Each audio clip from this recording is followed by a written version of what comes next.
Hidden beneath the sands of Abydos lies the Osirion, an ancient subterranean temple unlike anything else in Egypt.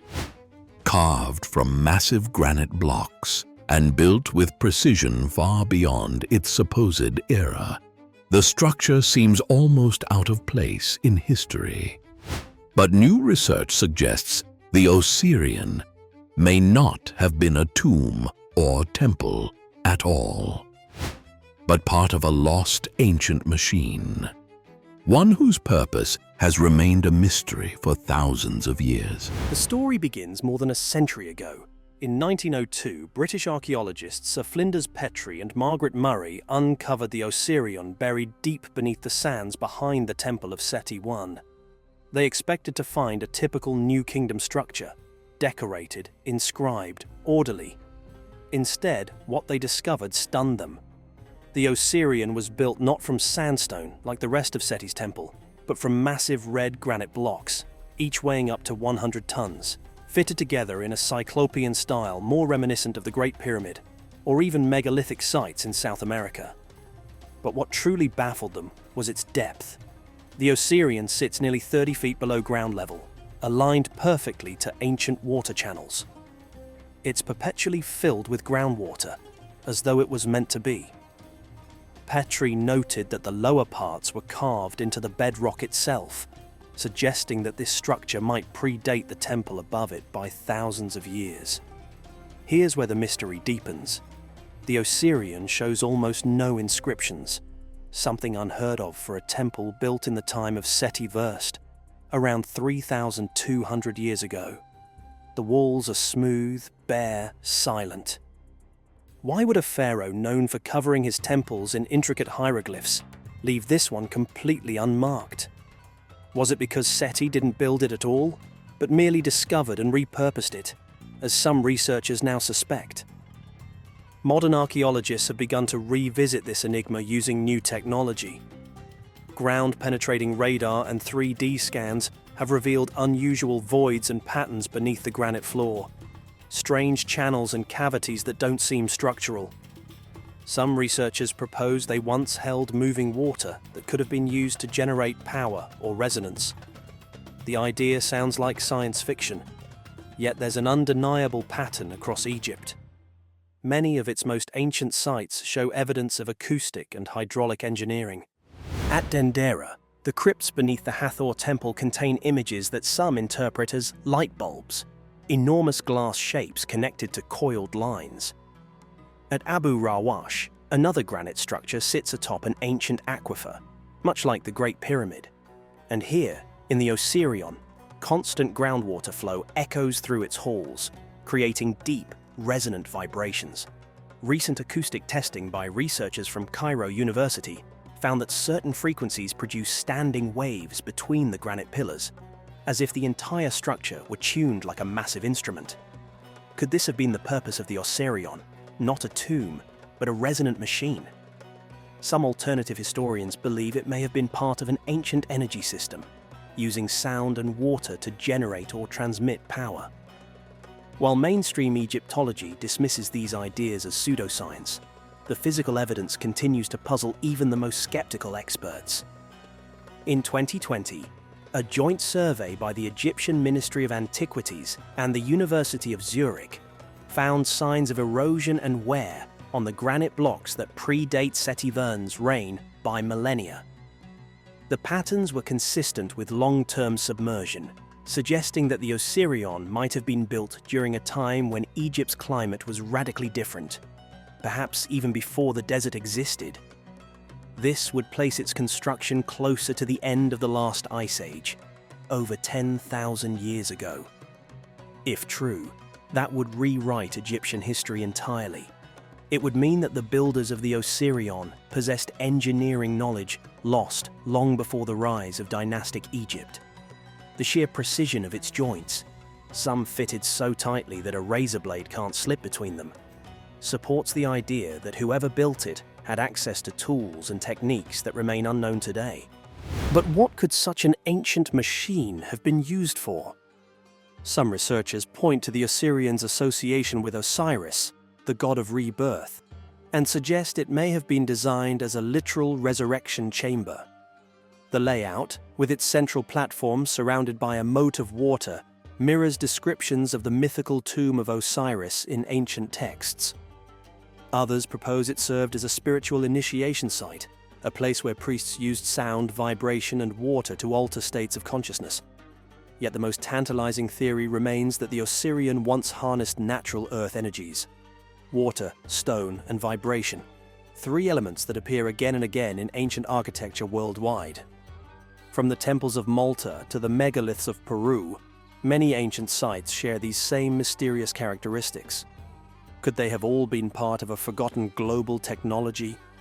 One that blended science with spirituality, engineering with myth?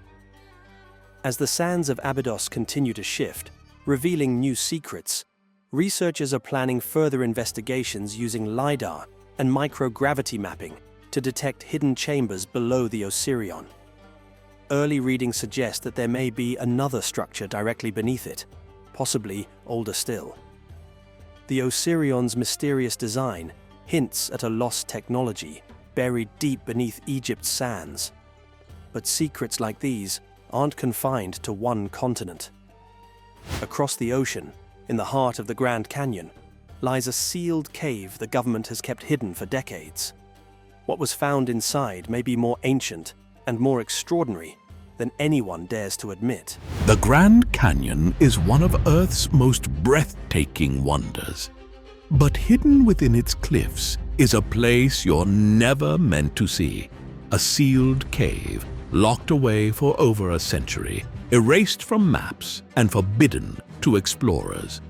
Rumors whisper of ancient artifacts, strange writings, even evidence of a lost civilization. Yet, every attempt to uncover the truth has been buried under silence and secrecy. Why? What could possibly be so dangerous that it must remain hidden forever? The legend begins in 1909 with a shocking article in the Arizona Gazette. It told of explorer G.E. Kincaid, who while drifting along the Colorado River spotted a strange opening high in the canyon wall.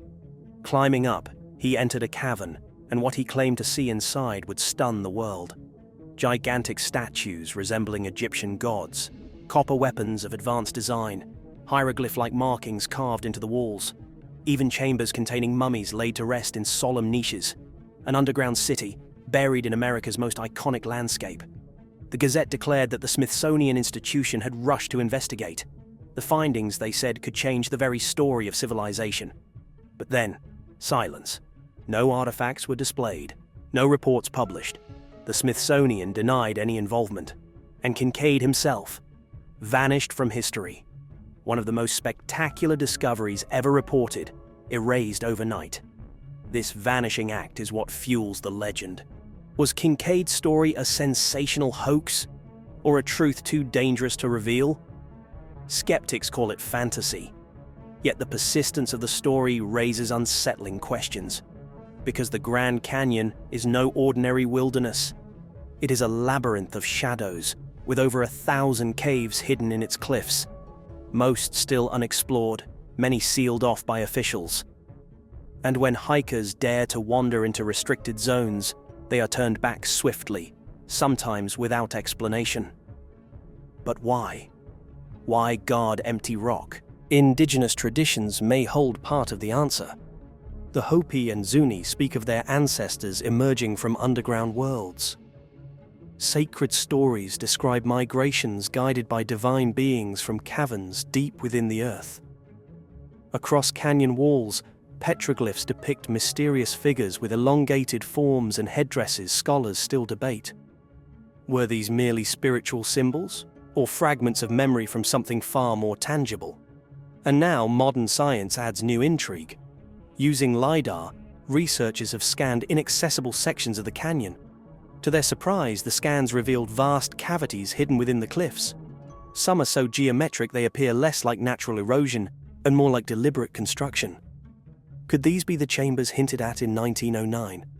Or are they simply tricks of geology, waiting to deceive eager eyes? Still, the restrictions remain. One of the most notorious lies near the confluence of the Colorado and Little Colorado rivers. precisely where rumors place Kincaid's sealed cave. Here, large areas are strictly off-limits. Rangers appear suddenly, often warning hikers away before they even reach the boundary. Some explorers insist they've seen entrances bricked over, camouflaged by stone and concrete. If nothing lies inside, why go to such lengths to hide it? For mainstream archaeology, the implications are explosive. If even fragments of Egyptian-style artifacts were found here, it would prove transoceanic contact thousands of years before Columbus. It would mean civilizations we thought isolated were in fact connected, trading ideas, technology, perhaps even people. But for others, secrecy points to another explanation. Perhaps the cave holds sacred native sites too vulnerable to expose. Burial grounds, ceremonial chambers, heritage deserving protection.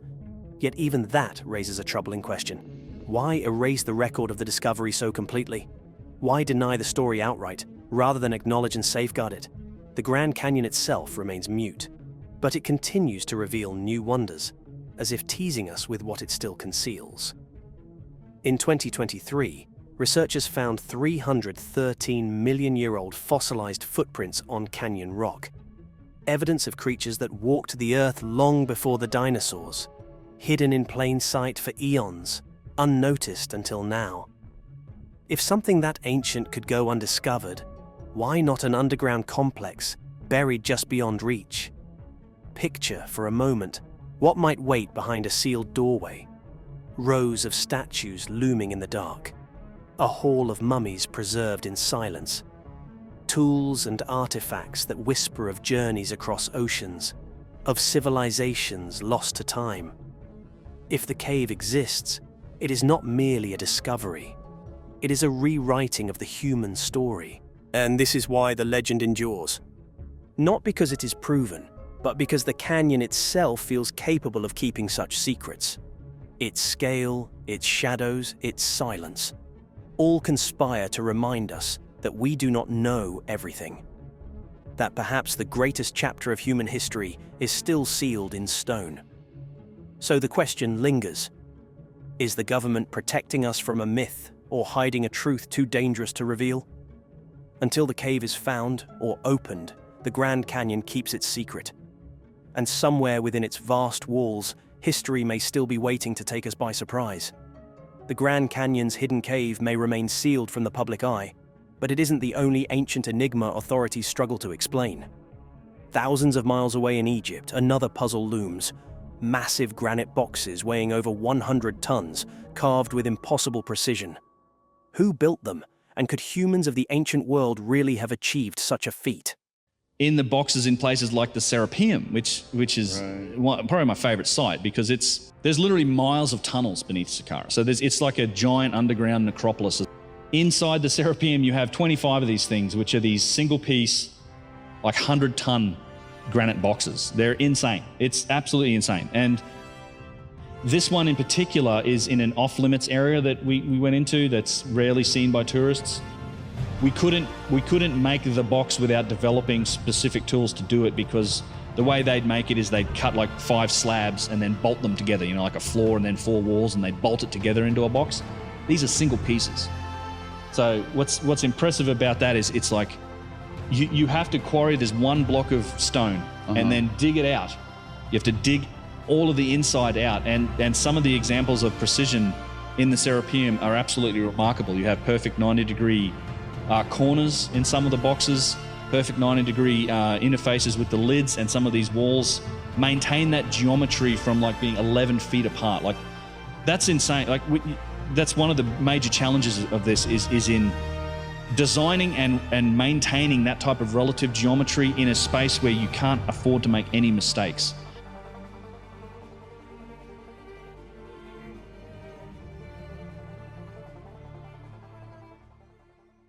The Serapeum of Saqqara, nestled near Cairo, holds one of ancient Egypt's most puzzling enigmas. Enormous granite boxes, often considered to be sarcophagi. These immense boxes, carved from single blocks of granite with an astonishing level of precision, continue to baffle archaeologists, engineers, and historians. How did the ancient Egyptians craft these structures with such detail and accuracy, sparking ongoing debates about their origins. These boxes are far from ordinary stone coffins. Each is crafted from a single block of granite, known for its extreme hardness and difficulty to work with. Some of these boxes, complete with their lids, weigh as much as 70 tons, while the raw blocks they were carved from likely weighed over 200 tons. What's truly remarkable is the precision of the craftsmanship. The corners are perfectly squared, and the surfaces are so smooth they seem to rival modern machinery in accuracy. Achieving this level of exactness, especially millennia ago, raises the question: did the ancient Egyptians possess technology beyond what we've ever imagined? The interior of these boxes is equally awe-inspiring. While the smooth exteriors are impressive enough, the flawless precision on the inside seems even more impossible. How did they hollow out these massive granite blocks with such accuracy, given the tools thought to be available at the time? Copper tools, often credited to the Egyptians, would have been insufficient for the task, and the uniform thickness of the walls suggests the use of sophisticated measurement techniques far ahead of their time. Such uniformity in these boxes is unparalleled in other Egyptian artifacts, leading to more questions. Hollowing out these granite blocks would have required not just immense labor, but an advanced understanding of stone-cutting techniques that we still don't fully comprehend. Conventional explanations, primarily focusing on copper tools, fall short when compared to the remarkable precision of these boxes.